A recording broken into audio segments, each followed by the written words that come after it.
Thursday, March 9th, and my name is Bill McCamley. I am a state representative from Las Cruces and Mesilla with your legislative update for the day. It's 11:45, so it's almost March 10th.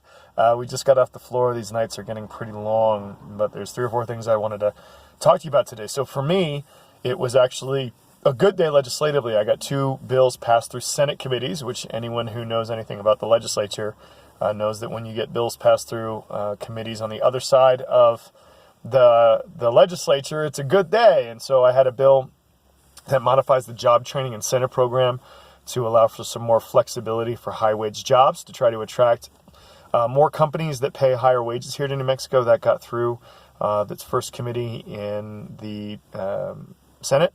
And I had a bill brought off the table that would extend hours at the sanitary supportive entry, get $200,000 to do that for a year, and hopefully then get the federal government to pay for it. Both of these are pretty big job creation bills that I'm sponsoring, and I'm really hoping I can get both of those through and hopefully get them signed by the governor this year.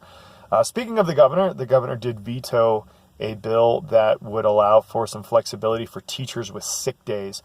This was a very bipartisan bill that was sponsored by a bunch of Republicans and Democrats. Tomorrow in the Senate, one of the Republican co-sponsors said he would try a veto override. That has not really been done under the Martinez administration for the past 6 or 7 years.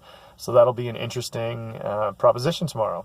On the floor of the House tonight, a really, really big win for good government, an ethics commission that is being proposed in a constitutional amendment that would be a body that would hold legislators and the governor and her staff, as well as lobbyists, accountable to different ethics rules, passed the House of Representatives unanimously. Now it goes over to the Senate.